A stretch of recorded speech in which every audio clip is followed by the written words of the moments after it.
Hi, everyone. This is Dr. Andrew Rimby, and welcome back to the Ivory Tower Boiler Room. I am so excited to be joined with today's Gothic horror thriller, young adult, all things in the graphic novel world. I am joined with Sage Cotugno. I was You got it. You pronouncing got their last name. it. I got it. Yay, I got their last name. Hey. Okay. So Sage is a queer and mixed race Victorian horror nerd, born and raised in Los Angeles, California. Oh, that'll be a fun talking point eventually. I just Oh, love all things Southern California, really? Alrighty. aesthetically. Uh, they are a director, writer, and storyboard artist in the animation industry and have previously worked on projects such as Gravity Falls, The Owl House, and Star versus the Forces of Evil. The Glass Scientists will be their first published graphic novel. So, yay, congratulations. That's so exciting. Thank Um, you. and you can see more of their work at seegoatrun.com. And then they'll plug their Twitter and Instagram at the end of the show. But I'm so excited to be joined with you, Sage, for such a Victorian Gothic themed episode. Thank you. Thank you so much for having me.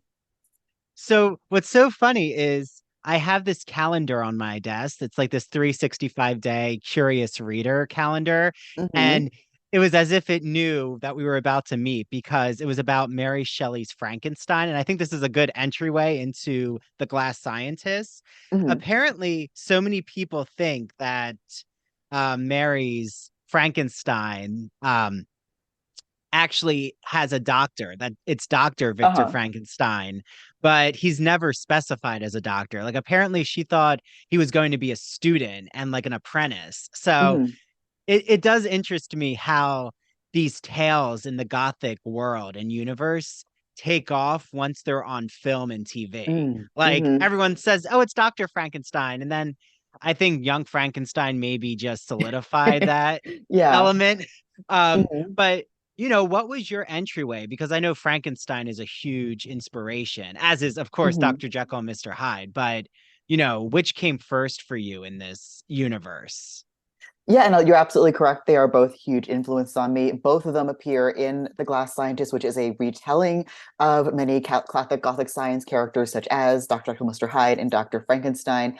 But I love that you're leading with this question of adaptation because I think those two stories, possibly more than almost any other in literature, have been massively shaped in our pop culture understanding of them based on how they were adapted. I think also the fact that, they were both really, really popular adaptations in early film. I think like horror used to be like a really popular and successful genre, especially in, your Universal horror days, but also in the silent era before then. I will say like Frankenstein is definitely one of those stories where people read the book and they're like really surprised, like, whoa, this is not what I was expecting at all. As you said, he is not a doctor. He is, I think he is like 18 when he creates the monster. He is a student. He's a kid. And that plus the entire storyline is very, a lot of it is told from the monster's perspective. It's very, in a way, I feel like almost feels like more modern, more familiar to us who are, more used to seeing a more sympathetic take on these monsters. You kind of more, it has like almost a Guillermo del Toro vibe, I want to say. Mhm. But it was written back in the early 19th century. But I'm not sure if that just wasn't a popular take in the early 20th century or if they just wanted something that was a little more sensationalized. But a lot of our conception of Frankenstein, I think, is built by those early Universal horror films, Yep. which are very, very visually striking. I mean, I think that's what's really cool about your Frankensteins, your Jekyll and Hydes, is that they were really, really innovating in the filmmaking space back then. I know that Frankenstein did a ton of stuff with really kind of forced perspective. The art direction is really cool and really iconic. But it is number one, it's updating it a lot. So it looks 1930s-ish as opposed to 19th century. So it doesn't feel, to me, it doesn't look like Victorian Gothic. It doesn't have like that super ornate vibe to it, number Mhm. one. And also like it definitely casts Frankenstein in what I think kind of solidified into that classic mad scientist aesthetic, the cackling, wah ha ha ha, like all of my plans are coming to fruition. That's a very much an invention of the of the movies. And I think that's a really fun aesthetic to play with, but it's not like it's harder to play with more on a more psychological level. So I think if you go back and you read those original books, you're definitely going to get a much deeper and more interesting experience. Though of course the movies are super fun. Well, and queer monstrosity always comes through. I have a friend, Joseph Federico, who's been on this podcast. An episode's going to come out with him after our discussion. And he draws so much queer inspiration, especially with closetedness. And I'm a huge fan. I love the Frankenstein story, but I actually prefer Dracula a little more because Oh. I find Dracula much more of a queer themed Mhm. story about psychologically subversive and homoeroticism. I mean, when I taught that sage to my students, Dracula, Mhm. again, they were so surprised to see the origin of the Mhm. adaptation, that it's almost all told in diaries and journals. Mhm. And Mhm. it plays around with genre, Bram Stoker. He loves just going back and forth with perspectives. And Mhm. but Bela Lugosi's Dracula is so homoerotic. And then I kind of think that later adaptations, just like Jekyll and Hyde, I love Mhm. the Jekyll and Hyde musical, but it's always interesting to me that when it gets too queer, when it gets too same-sex oriented, Mhm. they back away from it in our current day. It's like we Oh need a yeah. woman, like we need a love Mhm. interest. We need this romance. And they really Mhm. can't see the romance between, you know, whether it be a queer coupling. And I find that fascinating. But all of that's to say, like, where do you fall in the line of queer monstrosity and themes like that? I think that's one of the reasons I'm most drawn to monster stories as well. Shoot, I feel like you brought up so many points that I wanted to speak on in that space. So the first thing I thought of, this is from, I'm not sure if you're familiar with Red Letter Media. That Red Letter Media, they do reviews of like pop culture stuff. They did some famous reviews of like Star Trek and Star Wars back in the day. There is I think a review of the first J.J. Abrams Star Trek, and of course, Star Trek is kind of one of its most famous pairing is Kirk and Spock, right? Like like arguably the creator of the slash genre as a thing, the power of that one particular ship, and he noted how they J.J. Abrams seemed to very intentionally create female love interests for both Spock and Kirk, almost as if out of this kind of like this I mean I doubt he was even really consciously thinking of this in his straight man brain of just like we can't have people think that they're gay, so we have to make sure that we have at least one scene of like a man showing clear attraction for a woman, and he called that giving Spock a case of the not gays, which is a term that I think about a lot where it's like there are a lot of female characters out there whose sole job is to reassure a presumed straight male audience that the main character is not gay. And this whole theory rests on the assumption that bisexuality doesn't exist, of course. But that is so the case with Jekyll and Hyde in particular. That's certainly the story that I'm the most familiar with. I really liked that essay that you linked me to, Dr. Jekyll's Closet, Oh, yeah. which for I guess for listeners is basically talking about exactly the homoerotic subtext of Jekyll and Hyde, which I loved so much. I feel like because when I was first getting into the story of Jekyll and Hyde, I was like in high school, and I was super closeted back then, and like I was the person who wanted a case of the not gays, you know. I very much wanted reassurance that my favorite TV characters who I related to were not gay because that would be bad. Specifically, the character that I really wanted not to be gay was Elliot Page as Juno, and I was like that Elliot. I mean, wouldn't have said Elliot Page. You know, like Yeah. that person. I love that they're straight because I like that person. I relate to that person, and if they're straight, that means I'm straight too. Um, anyway, sorry, that was a tangent, but Yeah, no, yeah, um, all's good. Yeah, keep yeah. going. But I was voracious for more information about the story of Dr. Jekyll and Mr. Hyde because I loved it so much. And I felt like I kept running across a lot of essays that were like, you know, Dr. Jekyll is totally, he's like, that's like super gay, right? And I'm like, no, it's not. There's no gay people in that story. What are you talking about? Um, Eventually, I did come out a couple of years later. Suddenly, I was very interested in those homoerotic readings of Dr. Jekyll and Mr. Hyde, and I couldn't find them. I don't know if I was Googling them wrong. And a couple of years ago, I went on a podcast to also talk about one of the adaptations of Jekyll and Hyde, and I was like, "Oh, you're gonna love this. It's so gay. It's like he's such a gay story. There's so much subtext." And the host watched it, and it was I think the 1931 Frederick Marsh adaptation, which is one of the most famous ones. Kind of sets a lot of the standard for what an adaptation of Jekyll and Hyde is.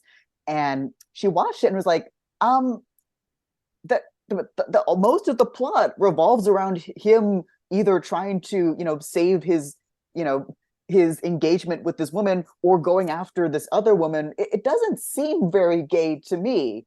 And the reason for that is that since pretty much in its inception, from when it was first adapted, I think it was first adapted in 1887, I want to say, for stage. The problem with Jekyll and Hyde is that it doesn't have much of an A plot, you know? Mm-hmm. The original novella really, really depends on the audience not knowing that Dr. Jekyll is Mr. Hyde. Yeah. I think most people's first experience reading the story is they get to the end, they're like, that's it. Because it does Mm-hmm. kind of like it basically ends like, so this is my story, this is who I am, I'm dead now. Spoiler alert for 140-year-old book. And so understandably, most adaptations want to add more plot. They want to add more plot points to the story. And the tradition has been love interest, specifically a love triangle. And almost the vast majority of stories add two female love interests for Dr. Jekyll, and just like therefore take what I would agree with, the that it is a fundamentally it's a pretty queer story, and make it just aggressively straight. Mm. But yeah, that's been the vast majority of adaptations so far. Yeah, well, and Sage is talking about the literary feminist critic Elaine Showalter, which I still think is one of my favorite um theoretical queer readings of Jekyll and Hyde. I think also the critic Jack Halberstam might have a take on Jekyll and Hyde. But I love everything you're saying, Sage. I think that what does fascinate me, even with like, thank you for that origin of how we get the love triangle.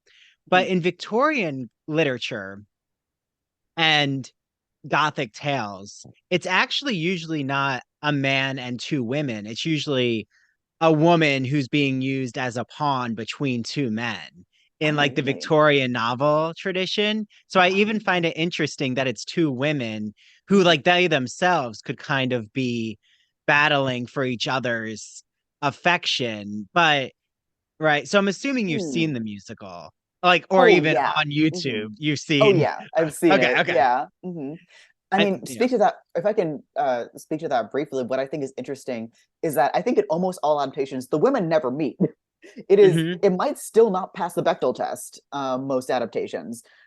It is not about two women competing for Jekyll and Hyde. I feel like typically you have a good girl character, and I think the essay brings this up. You have a good girl who is, his aristocratic fiance, and then the bad girl who's often like, a lower class, like a dancer at a club or a barmaid or something. Yeah, she's an And it's escort in the musical. Yeah, yeah. yeah, yeah, and it's usually that the women are there to kind of symbolize his choice of, Jekyll's world versus Hyde's world, I think. But of course, they are also romantic.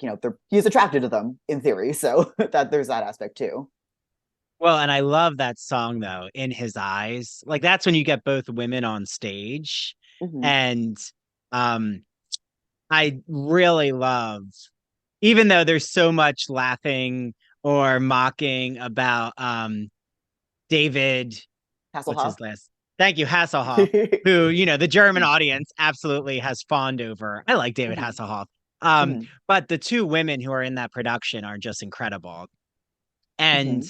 what is interesting though is you're right. Even though they're in that song together as a power duet and Hmm. ballad, they're not actually physically in the same space. They're just thinking of who, Jekyll and then Hyde are in their world. Hmm. But something that I love so much you brought up about Stevenson's novella is, it's not even Jekyll and Hyde, it's called The Strange Case. Hmm. And it's like you're trying as an audience member to put your detective hat on, Hmm.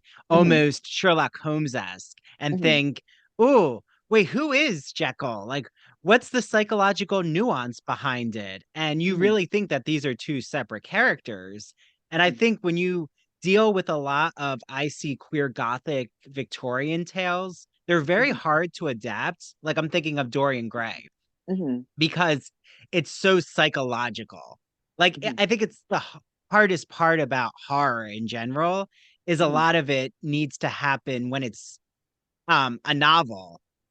It's in your imagination as the reader. Like a lot of it is not supposed to be explicit or didactic. This is supposed to be interpreted by you, Sage, differently than interpret it, right? We're supposed to come to different understandings. Like Dorian is completely mentally um like you could interpret him as having a whole breakdown over his beauty, but mhm. also who are these men fawning over him, Uh-huh. and what part are they playing in this recipe of causing him distress, right? But some people might blame Dorian for being so into his own egotistical narcissism, but others might blame the older men for trying to corrupt him, right? It's Mhm. like that way with Jekyll and Hyde. Yeah, and I think there's also like in terms of adaptation and why these kinds of stories are often difficult is I think the Victorian sensibility is so different from I think what you associate like mainstream movie going culture. I think there was an attempt a few years ago to kind of do like a gothic horror extended universe called the Dark Universe that Universal was doing. They got like one movie deep and they're like, nah. Where I think when it comes to adapting these things, there is a tendency, again, to think of the straight male audience, to think of like what is going to turn off the typical moviegoer who is never, unfortunately, just population wise, is not going to be like the queer viewer as much. And so I think it's off like Gothic stories are often engaging with this more beautiful sense of masculinity. Certainly, Dorian Gray is kind of the most extreme version of that. Or, I think Dr. Jekyll and Mr. Hyde, a story with of all boys initially. Mhm. Um, and, Dracula with this very kind of like queer, threatening, yeah, this kind of more threatening queerness. I think there is a desire on the part of Hollywood to be like, okay, how do we take that and reassure the audience that that is not a threat and that we're not taking this male beauty too seriously and that we're staying within, what middle America is comfortable with. And I think as a result, unless that fundamentally changes, which I don't see it changing in the near future anyway, when you're dealing with, massive Hollywood blockbusters, it's just a hard sell to have those kind of main characters front and center. But I think it's also what's so great about going back and reading those books. Well, and I do really love though the Bram Stoker's Dracula from the 90s with Winona. Yeah, Well, that's Winona Ryder was in Frankenstein and mhm, everywhere. mhm, Winona Ryder again is going to be back in Beetlejuice too. She's just so good in my opinion about the mhm, gothic genre. She does a mhm, great job in it. Um but it's not male homoeroticism that I find really palpable in mhm, Coppola's version. It's actually female homoeroticism between the vampire sisters. Like they're mhm, it's almost, in my opinion, a lesbian fantasy of the male audience. Like, oh, look, their women are all kissing, and uh-huh, Jonathan is like, it's that whole bedroom scene, and they're yeah, rising out, and he thinks that, um, they're there for his pleasure, and he can mhm, consume each of them. I mean, it is an interesting cinematic scene, in my opinion. mhm, It's probably my favorite scene that's done in the movie, but um, yeah, even Lucy, um, who I'm just realizing Lucy's actually in Dracula and the Jekyll and Hyde adaptation in the musical. mhm. Lucy is like always, for some reason, her name gets Popular name. associated. Mhm, Yes, but she yeah. gets always associated with libidinal desire. I don't know why. Um, Mhm, but I think Lucy's the most fascinating in Dracula, and like that mhm, like what she's supposed to be as that good Victorian woman with domesticity and marriage. But remember, mhm, she wants to marry all these different suitors, and she even jokes, if I could marry all of you, I would. And she almost wants this polyamorous situation. And then guess what mhm, happens? They have to inject her with all this blood, and it is very orgiastical. And some have even read uh-huh, that scene in terms of assault. Like it's a very mhm. there's a lot happening with Lucy. But Mhm. I do think that something that I'm so drawn with how you're interpreting Jekyll and Hyde is you see two separate characters? Because the way you're constructing your graphic novel, it is fascinating to see what you're doing with Mhm. each foil. So I'd love if you could Yeah. explain that. Yeah, I think my approach to Jekyll and Hyde and their psychology is kind of central to why I wanted to write this story in the first place. And I know we're also going to be talking about talk to me and like possession as a concept. I actually see Jekyll and Hyde as a little bit of a contrast to stories of possession to being, taken over by an outside force. I would argue that what makes the concept of Jekyll and Hyde so compelling is that Hyde really is just a part of Jekyll. And I think the novella is actually pretty fairly hardline about this, that Jekyll almost has like a mathematical equation of how he sees himself. Like, I believe I would estimate I'm about 90% good, 10% evil. Maybe that's a generous assumption on his part. But that's how he sees him.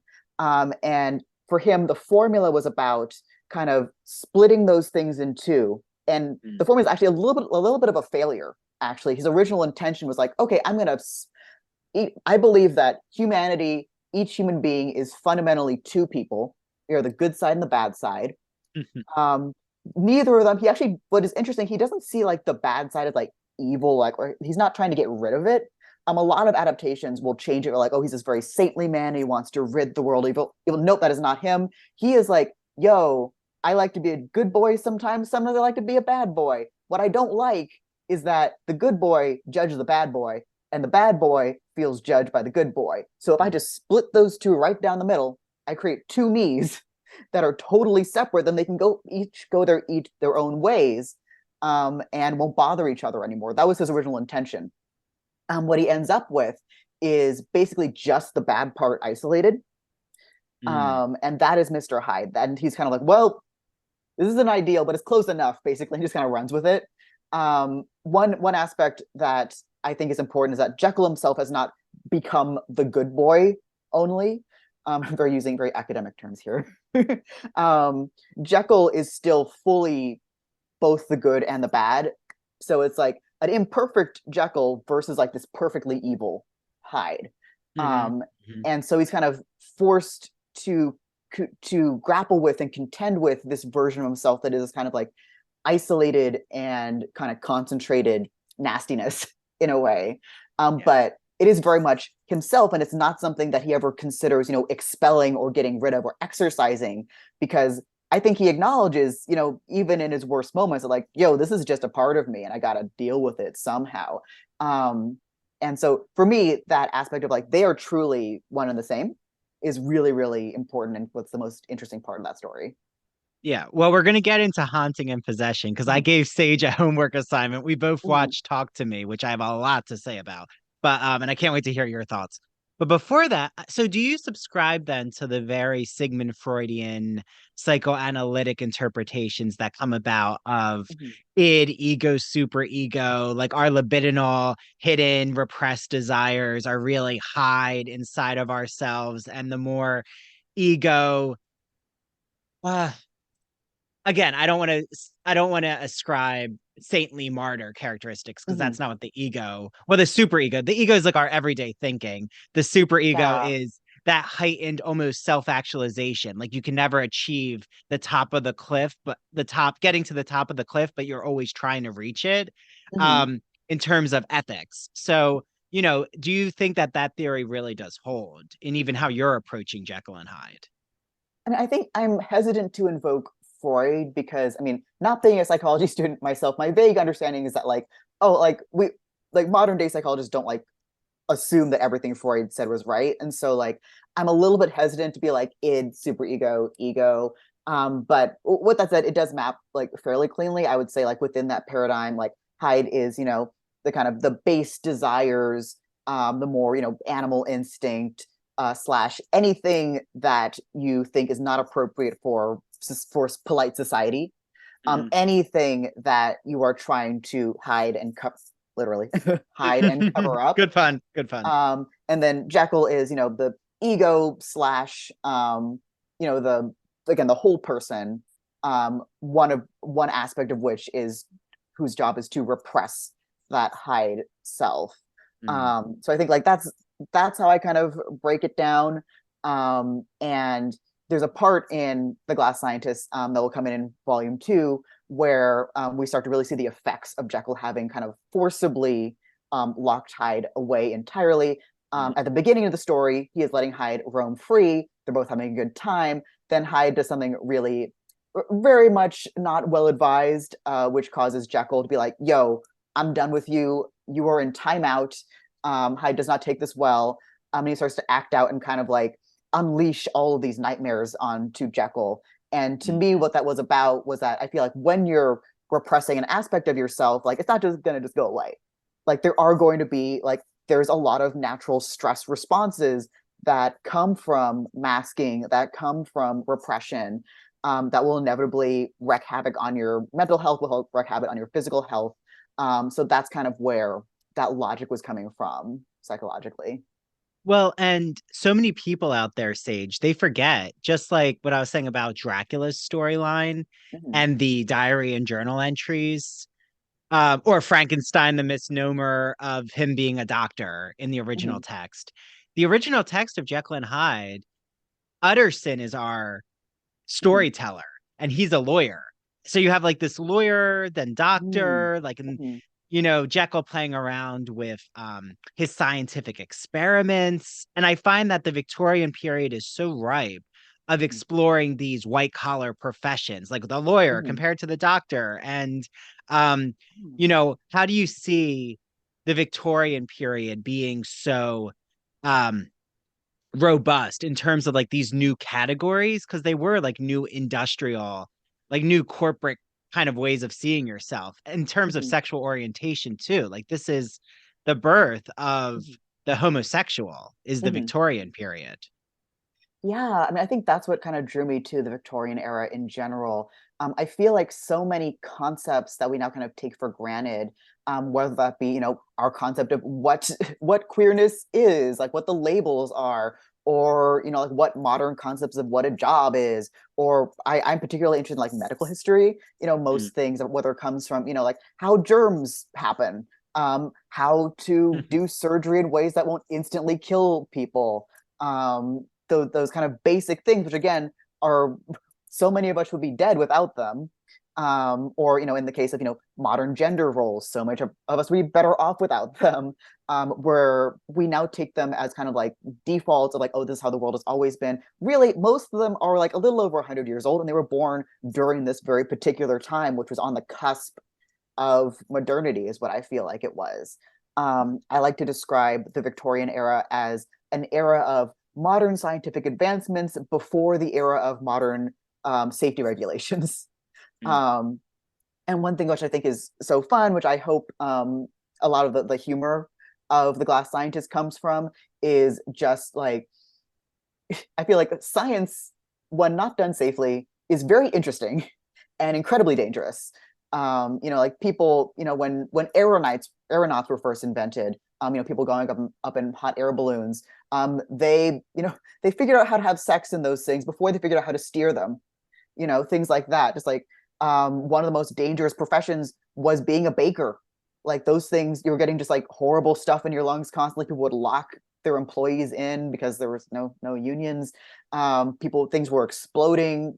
They were giving arsenic to was arsenic to babies. It was some like cocaine or morphine. They were giving everything to everybody, to babies. And again, as a result, I would never want to live there. It is very interesting to write about. There's a lot of potential for gags in there. But it is just, I think, such an interesting, almost kind of funhouse mirror to our modern world in so many ways. And sorry, getting back to your original point of like professions and queerness, I'm really, really fascinated with the ways that queer people in all of history, but I think especially the Victorian era, because it was this era of change, how they perceived themselves, how they perceived of their identities. I know that for a long time, like being gay, you weren't what being gay wasn't a thing that you are, it was an activity that you did, basically. And so there was a time in which it switched to being like, oh no, I am gay, as opposed to, well, I do gay things, you know? Yeah. Identitarian. You're talking about Hmm. identity Yeah. based thinking of ourselves. And Hmm. yeah. Well, do you think that, this is your opinion, but I feel that it speaks to what you do in The Glass Scientist.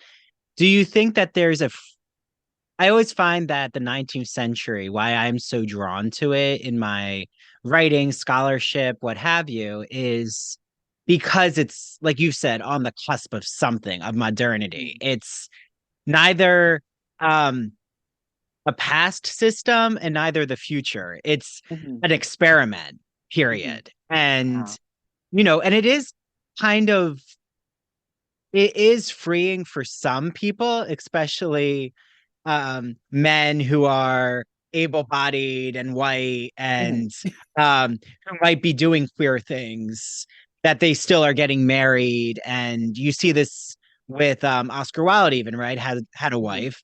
Um, but it does open the door for that. But it Hmm. also, does restrict women and does Hmm. restrict, those who are not wealthy, like those who Hmm. were the lower working class had a lot of difficulties. So I think it's interesting to see, like, a Dr. Jekyll was Hmm. living a really high lifestyle. Like, he Yeah. would be doing fine engaging in same-sex activity, except he couldn't, marry or have that identity thinking Hmm. about himself. So how do you feel about this tug of war that's going on with sexuality in the period?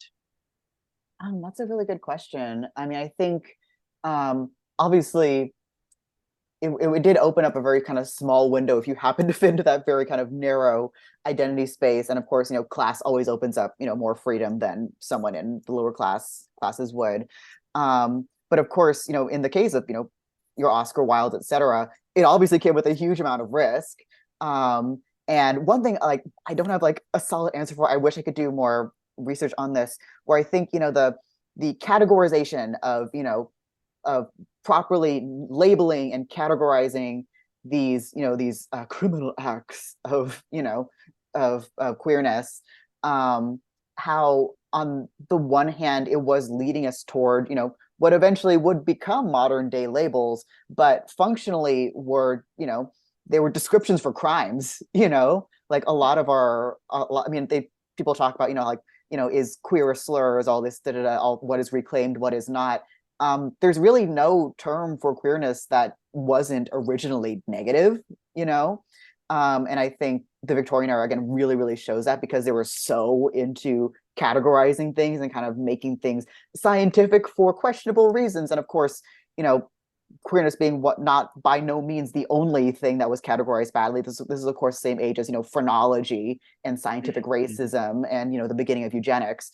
Let's get even darker in this subject. Yeah, I was But like, are we going into oh my Darwinism right now? goodness, I'm sorry. No, go for it.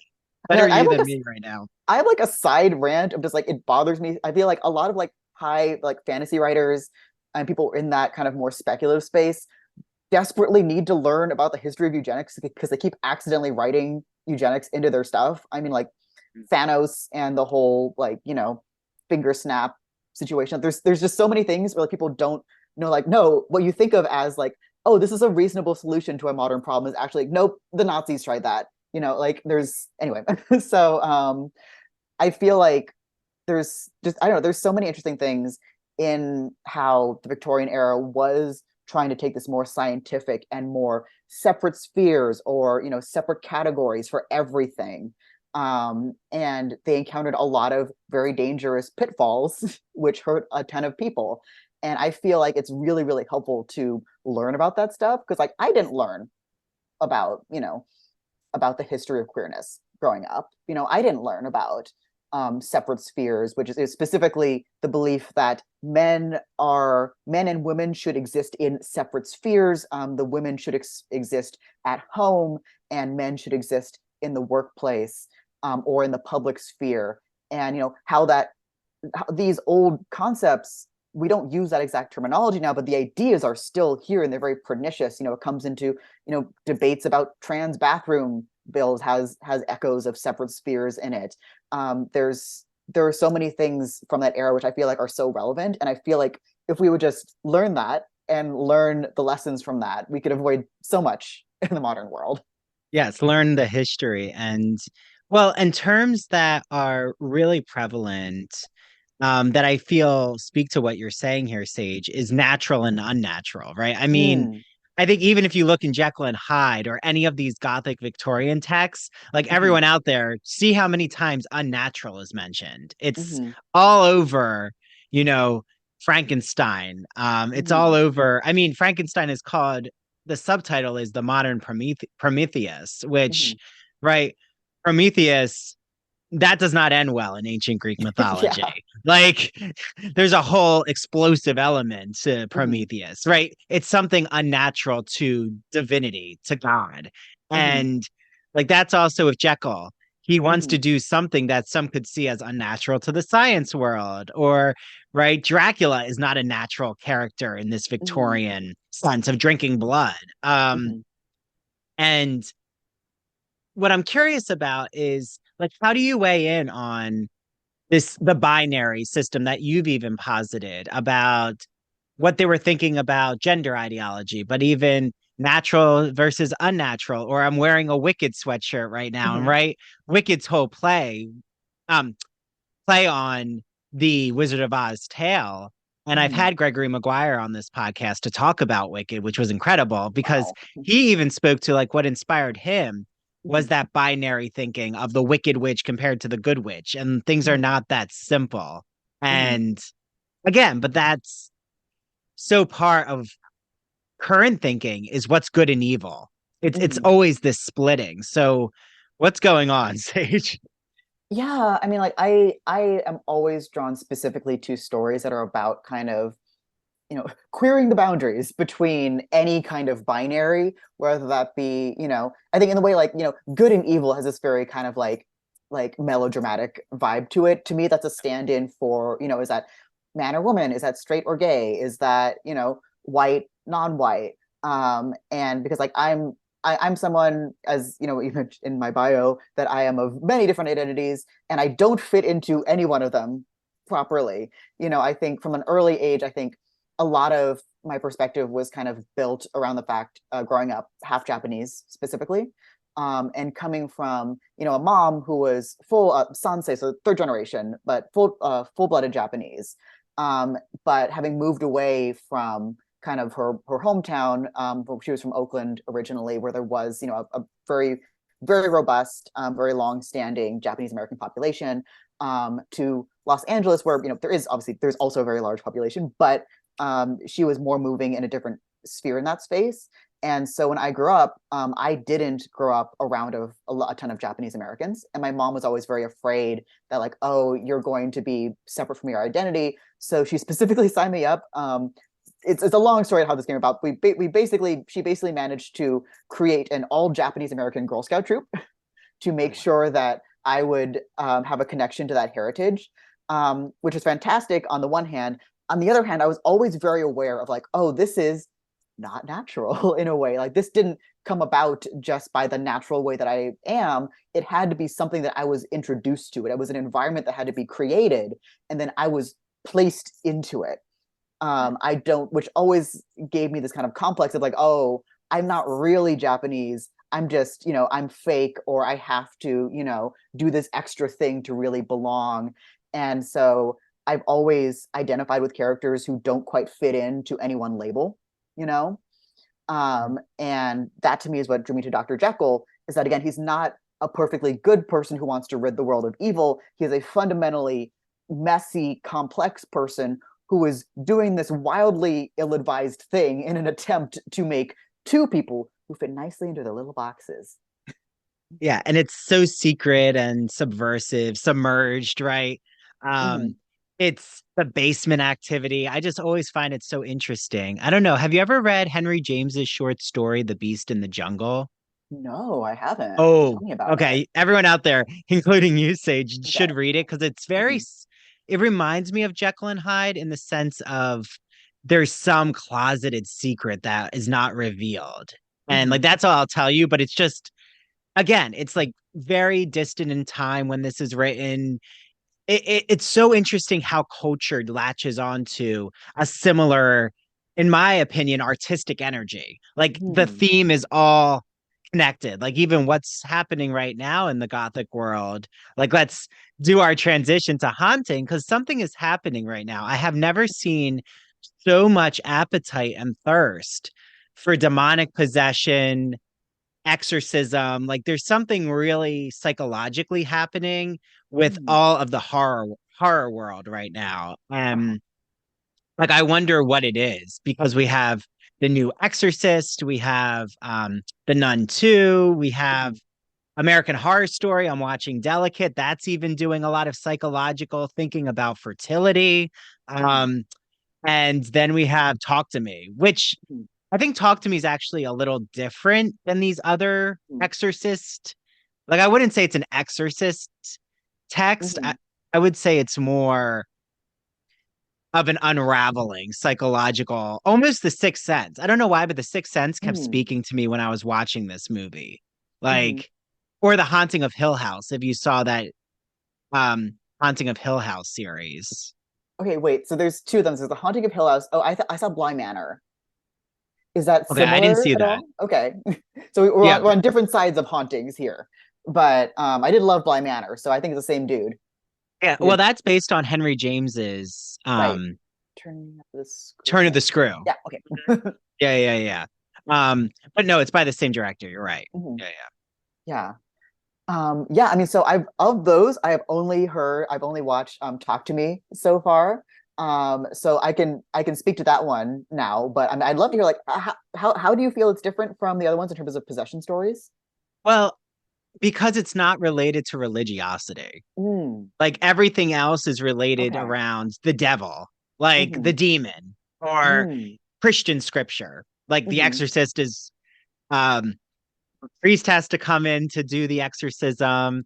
Nun 2 is set in a there's literally a nunnery Yeah. and they Mm-hmm. know that they have to like go in and try to exorcise the nun's demonic spirit. Mm-hmm. Again, I'm going to, for everyone out there, don't worry, there are going to be episodes deep diving those films, which is why I brought them up. But stages, we're going into Talk to Me, which, yeah, Mm-hmm. so that's how I see it's different. It's Mm, it's not okay. a religious subtext necessarily. Right. It's like a Yeah. seance medium, like you don't know where the hand comes from Mm-hmm. in Talk to Me. Yeah.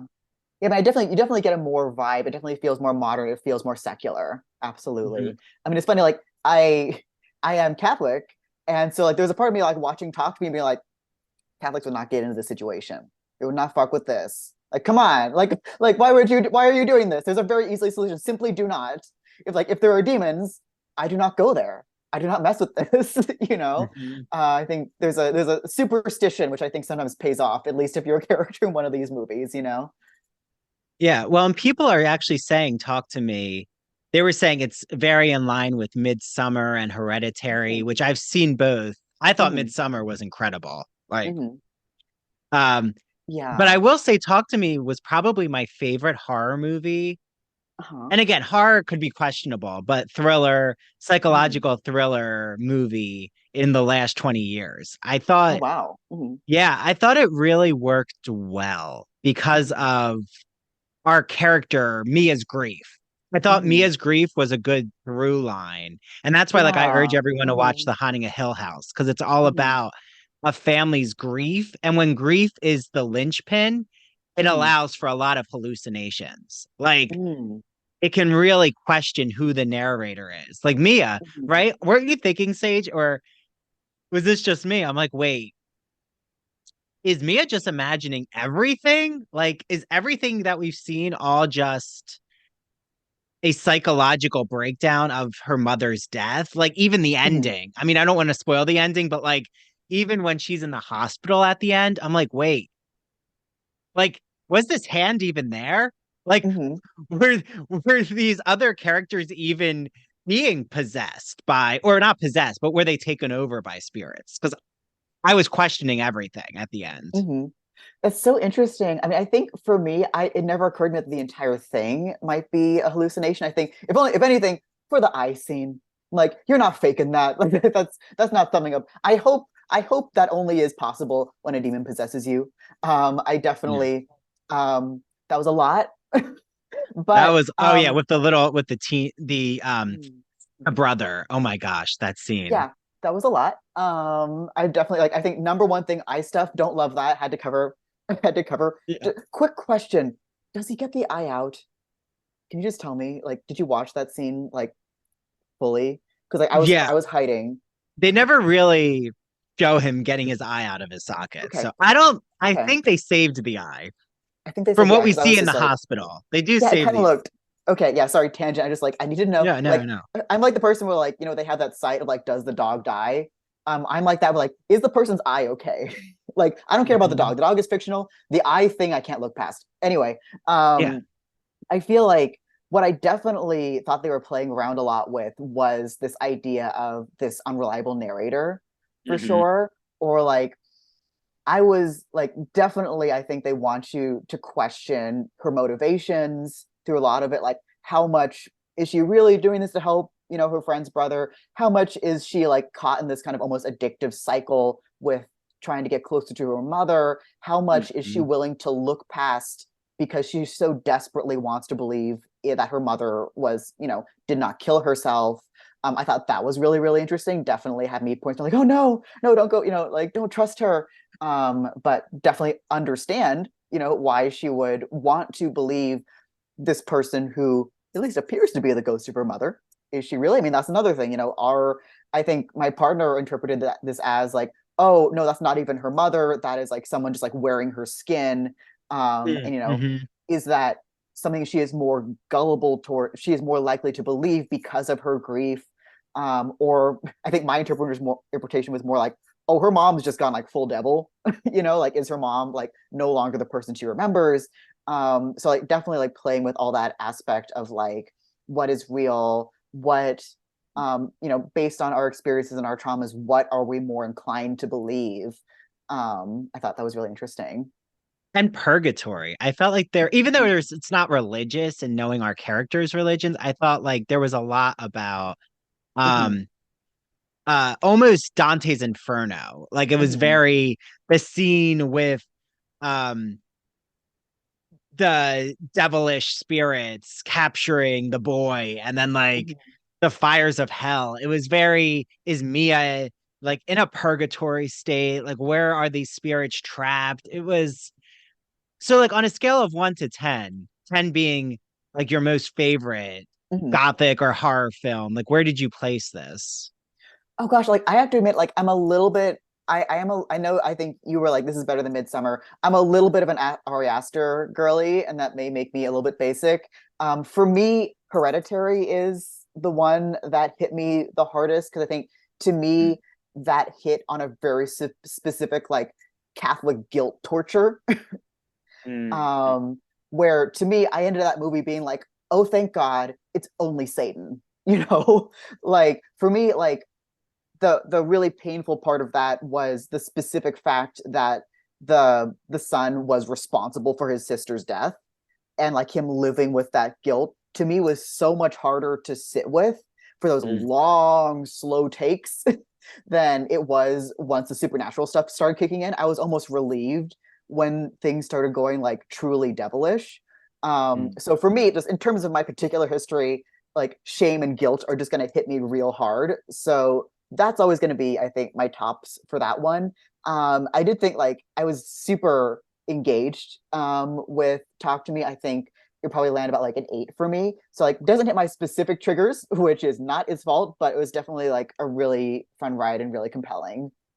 Yeah, and I definitely thought that I haven't been a fan of recent slasher films. Mm, Like, I mean, my favorite is always going to be the first Halloween, just because mhm, it was groundbreaking. And I mhm, am covering Scream here on the podcast, and I Scream is just that first. Again, mhm, there's like I like when it just defines the genre, like it does mhm, something innovative. And I will say, I think you're right. I think Hereditary really hit a stride. I would say Hereditary and Talk to Me would be great together. Like they're good mhm, companions. Like mhm, they are doing something new right now. And you're right. The mom, I thought the mom was probably the most frightening character in Talk to Me. Like, Hmm.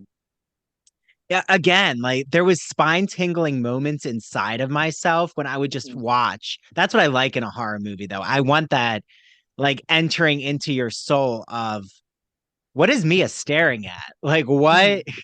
is this character? It's not a jump scare because it lingers in the Mhm. frame of the camera, right? It's Mhm. you trying to analyze the psychology behind it. And I think it's really hard to do that in a horror movie. And that's Mhm. why not there's a lot of cheesy horror movies because it Yeah. doesn't capture the spine tingling sense of Yeah. right. And And that's not horror really. Sorry, that's like fear based. yeah, I mean, I think horror is, I think, one of my favorite genres, even though I actually haven't watched a ton of it. So like, I'm by no means like a horror aficionado. Like I feel like I don't know, I have a friend, Carling, who's like, watches all the things. And I feel like when you're a true aficionado, you know all the tropes, you can really get very granular about them. For me, I actually kind of like them one because I'm a little scaredy cat. So like even I think the worst horror movie, I'm gonna get a lot of entertainment value out of because like I'm afraid of a jump scare in and of itself. Like the cheapest, dumbest jump scare will still spook me because I'm afraid of things jumping out at me on a very basic level. But two, I find them really, really interesting on a filmmaking perspective because they are a genre that is intrinsically, um, to me, it's all about visual problem solving, right? Like it is a genre that kind of by nature you have to use really, really minimal to no CG because it's all about kind of having that verisimilitude. And so you can't have, your Marvel movie with, these giant crazy special effects everywhere because intrinsically people know that it's not real. So you have to find ways to scare people using real things. And you're also competing with every other person who's ever done it. So you have to work with this relatively small range of, ways of cutting, ways of showing things, ways of revealing things, in ways that are somehow still innovative within the limited tools that they have. So I often find when I'm watching a horror movie, even though I am extremely scared the entire time, I find it very grounding to like put on my film hat and be like, okay, like there's only so many ways they can cut to reveal this thing. What are they going to go with? Because there's a limited number of, film language is a naturally limited thing. And so there's only so many things they can do. And once they do it once, they probably can't do it again because it's going to have a diminishing return, you know? So I'm always Yeah. so fascinated with, how are they going to reveal this? How will they manage to make it scary? Because it's that line between scary and cheesy is so razor thin, you know? Yeah. So yeah, And did you end up seeing A Haunting in Venice? I haven't seen it yet. Oh, okay. Mm-hmm. So I covered it with my mom. Mm-hmm. It's already out on the podcast. And not my favorite. I'll put Okay. that out there. Okay. Mm-hmm. I love a good murder mystery, but I Mm-hmm. like a murder mystery in the sense of um like Clue as a parody, I thought was amazing. I don't know, Clue is just a cult Mm-hmm. classic in my opinion. But there's some murder mysteries that I think really it's a good novel genre. I think murder mystery, I would say, is even harder now to pull Mm-hmm. off than a psychological horror film. I feel like Mm-hmm. murder mystery can instantly become cheesy. And Mm-hmm. that's kind of my, even though I love watching these Kenneth Branagh, Agatha Christie films, I Yeah. feel that has an expiration date, unfortunately, as a film. Mm-hmm. Uh, and well, you'll have to give me your opinion after you see it, Sage. I But will. um, I feel that they try to play around too much with is this a horror film or is this a murder mystery film? And Mm-hmm. it ends up diluting. Like there's a when Michelle Yeoh is on screen, it's my favorite part because I Mm-hmm. thought Michelle Yeoh's character was the most frightening, Yeah. as it like the seance medium. Mm-hmm. But then um Michelle Yeoh, let me just say, quickly disappears from the Uh-huh. film, which I thought was not unfortunate in my opinion. Mm-hmm. And it just was not going into the horror Mm-hmm. angle. Like, because then, right, Hercule Poirot is then Mm-hmm. using his deductive skills and said, well, this is fake, that's fake. And I'm like, wait, Yeah. now yeah, I can't wait for you to see it. But I thought that that's where Talk to Me did a really good job, in my opinion, is Mia's father, I thought was really complex. That's where it reminded me of The Sixth Sense. Because have you Mhm. seen The Sixth Yeah. Sense? Hmm. Okay, okay. So you remember that scene in The Sixth Sense where uh the boy is in his tent all the time, and there's that moment where he thinks it's his mother in the kitchen. Hmm. That's one of my most horrifying, in my opinion. That is Hmm. probably the most scary, Uh-huh. spine-tingling moment. Hmm. Um, and it's kind of like that, where you think that there's a familial comfort. I think Uh-huh. anytime they try to do the, oh, this is your family connection, and Hmm. you're so you trust your father, you trust your mother, and then you're like, wait, who is this? Who Hmm. is the spirit? Like that is more frightening to me than the um, knock on the door and there's people in masks. Even though that's scary, but it's like it's not your family member turning on you. Hmm. Um, yeah. Yeah, I mean, I think in a way like that is probably to me it would seem like that is kind of their solution for replacing the religiosity element, where I Mhm. think intrinsically, if you've just got, an outsider who is, how you have no relation to, there's only so much scare you can get out of that. You can get like again, you can get the jump scare, like, ooh, a scary thing, but you're not going to get kind of that deeper psychological element. And Yep. again, tying it briefly back to Jekyll and Hyde, if it was just, oh, a random evil person is possessing me, Yeah. that's less compelling than like, oh, this is an intrinsic part of me that I'm now becoming aware of. And I Yeah. think, the equivalent of that is, that's why drawing on a family relationship is so powerful. Because, everyone has a complicated relationship with their parents, and it's very easy to put yourself in that space, like, oh, what if that, was my dad? What if that was my mom? What would I do, if I if I thought that one was going to betray me and one, I wanted to protect. Um, and I think definitely this question of, like, is and it also goes into that space of like kind of like doppelgangers with the father of, who is really the dad, who is impersonating, who can you really trust, and it's kind of very very quickly just unravels your entire sense of self. And not to get into spoiler territory with Talk to Me, but I think what happens with the dad really reminded me of the film Oculus. Have you seen it? No, no, I'll have to add it to my list. Yeah, I mean that very much plays with. It's about like technically it's a film about a haunt, an evil mirror, but it's very good. um, where it is a film that is kind of told in and out of time, where these characters had a traumatic incident that happened in their childhoods when their parents are still alive, and now as adults they're trying to go back and to try and defeat the haunted mirror that caused the whole thing. But it's a tricky mirror, and starts playing with time. They start losing track of where they are in time, and it just really disorients them and gives them an unclear idea of like what they're doing. It makes it so they can't trust their own actions, their own judgment. And I feel like that was very much something they were playing with and Talk to Me as well. Yeah. And, as we wrap up, I will say my hot take on what I didn't like in Talk to Me Mhm. was um that mother, not Mia's mother, but I forget the name of the other mother, where Mhm. it was um 0 to 100. I'm like, there were Mhm. moments where I just felt in this script, like again, they're making her into this authoritative parent, but then Mhm. he's like, no, Mia, come back to the hospital. I really missed you. And I'm like, Oh but yeah, again, I think we literally had that exact reaction as we were watching. Like, oh, she's fine now. Okay, like yeah. that But then definitely I'm felt also like a like, little. Mhm. it, I was like, is this because Mia, again, we have to question her as a character? Like she didn't Mhm. know what the mother actually said to her in her state of mind. Again, I I don't feel know. like that's a very generous reading. I get the feeling that's a little bit like I would have notes on that. I think personally, like I would have softened her in the initial reaction to the brother getting attacked, so that we could believe that she would forgive her, or at least like the point is you need to create a situation in which she is being left alone with the brother, right? And so I'm like, let's retrofit that and make sure that actually lines up. But yeah, definitely again, broadly speaking, there is so much in that space where it's like, what is going on? What is true? Who do we believe? That I can definitely see that interpretation as well.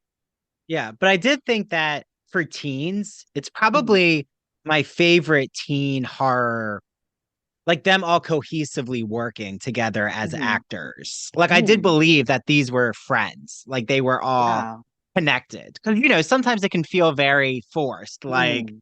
oh, you know, uh I have a grievance against you, or I'm going to storm out because you're trying to take my man. Like, I actually Hmm. did believe these dynamics, and that's hard to pull off while you're also not trying to go into the Degrassi drama route. You're trying to go into the horror route, and it's hard to Hmm. play that as an actor. So I thought, and it was in Australia, which I thought they did an excellent job with, like, oh, we should end on the kangaroo.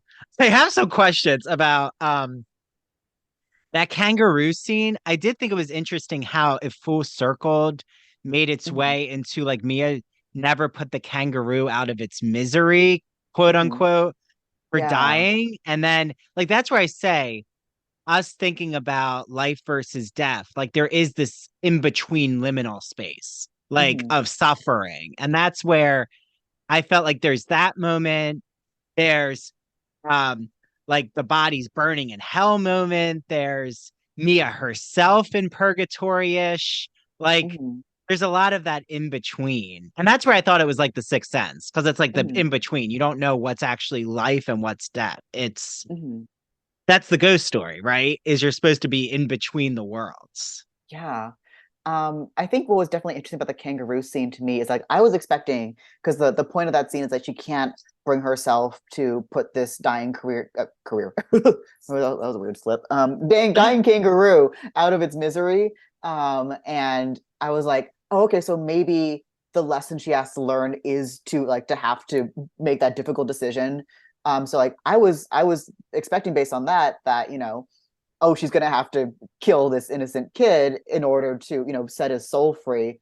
But I think that's not the direction they want, which I thought was very interesting. Oh And yeah, to what your happens? Ooh, yeah, but to your point about the realism of the kids, one aspect that I really liked this also this did remind me a little bit of Midsommar of exploring that space when you are in grief and other people are trying to sort of manage you, and you hear this kind of over very early in the film. You hear them kind of talking to each other, the friends of our main character, about how like she's become kind of clingy and oh depressed, and yeah. they're feeling a little bit put off by her, but not like openly rejecting her. I thought that felt pretty realistic. That our main character is aware that she has become that she that she's being perceived as a burden by others, and that's what motivates her to be one of the fun kids who's going to do the fun possession game even if it's Yeah. completely ill-advised. I feel like that because like inevitably as a viewer you're kind of like, don't grab that hand, what are you doing, what are you talking about? So I think giving her this motivation of wanting to prove herself to these new friends, to prove that she's not a burden and that she can be quote unquote fun, was a really Mm. interesting motivation to her getting into this in the first place. Yeah. I will say, um, and right, this will end us with the glass scientists, is I have a whole scheme here, but Mhm. the opening scene of a horror movie to me is so incredibly tricky. It Mm, is, I think, of any genre of movies, it is the most important. mhm, Like, I will say, I was not a fan of Talk to Me's opening. I thought it was mm, way too quick. I'm like, mhm, whoa, like, okay, we're gonna get it all at the beginning. Um, mhm, we're like Halloween. I mean, that opening sequence, Scream with Drew Barrymore. mhm, Come on. I mean, like that is what makes Scream so fascinating. mhm. With Midsummer, oh my gosh, that opening, I think that's one of the most That's frightening deeply movies. traumatizing. Yeah. Oh, so traumatizing. uh And yeah. but it causes that title of Midsummer to come up after you've just witnessed that account Mhm, of being in the audience thinking, what did I just see? Like, mhm, that's what mhm, you want to see in a horror movie. I thought here, it didn't exactly, mm. it didn't hit me the same way, but all of that to say, Yeah. I want to know, like, how do you approach in The Glass Scientist Mhm. Like especially because like you have this bridge between young adult and adult with your graphic novel readership. Mhm. How do you approach just like how I'm going to open up my graphic novel, how I'm going to capture the audience's attention? Yes, I feel like a cold open is like such an important storytelling technique. It's really setting expectations for the audience. It's doing so much of it's doing all the big reveals. I think, as a visual storyteller, I'm very interested in reveals, how things are shown for the first time and how they're framed and presented. One can be super, super fun, but I think it also really sets your expectations, like I said, for the story. So from a way before I started the story, even before I outlined it, I knew how I wanted to open the Glass Scientist with this really fun introduction to the world to get it from Hyde's perspective. So kind of to flip it on, flip the story on a little bit on its head. So like, oh, you're expecting Dr. Jekyll first. We're going to meet Mr. Hyde first, actually, before getting to this, fun action sequence with this werewolf, kind of, show that like there's going to be some fun action here. There's going to be, this and that, and really show like the range of the tones that we're going to get. But the main centerpiece that I really wanted to focus on was this really big build up and reveal to Dr. Jekyll, to let us really get to know this character and to be hopefully be very dazzled by him. I think a lot of adaptations of Jekyll and Hyde, and again, this goes back to very early adaptations, take a very kind of Hamlet-esque inspiration from him, which is a departure from the book. That a lot of adaptations have him as this very kind of tragic, tortured character who's just upset by absolutely everything. He's very kind-hearted, but also very either naive or just like, you know, innocent to a fault of the world's evils and desperately wants to solve them.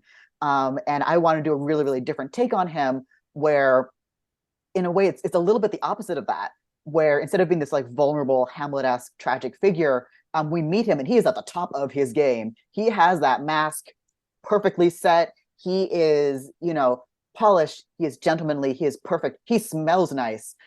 He is just a dazzling figure. And then that's going to be my setup to slowly just tearing him down over the course of this entire story.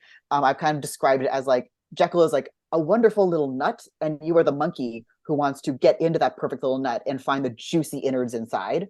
Mm. So that was really my main intention with that opening, was to really set up this very compelling, but kind of impossible man that we're going to be spending the rest of our story with. Well, and you do such a good job, Sage. And I can't wait for everyone out there. I have a link in the show notes for The Glass Scientist, Volume 1. Um, your artistry is so wonderful. And I want everyone to know, where can they follow you, Sage, on social media? Right. So I am at Arethusa on social media. That's a little hard to spell, so I'll spell it for y'all. It's Arythusa. And also, when you finish Glass Scientist Volume 1, it actually is continued because it began its life as a webcomic and it is still ongoing. We have a pretty robust community of readers online, and you can find that at theglassscientists.com. Wonderful. Well, Sage, your work is just so exciting. I loved our conversation. Um, and like I said, all of their links are in the show notes. Thank you for joining me, Sage, and enjoy spooky season. Thank you. Thank you so much for having me. Of I'm gonna go have a course. pumpkin spice latte now. So Yeah, there you go. Okay. yeah. On that note, bye everyone. Bye.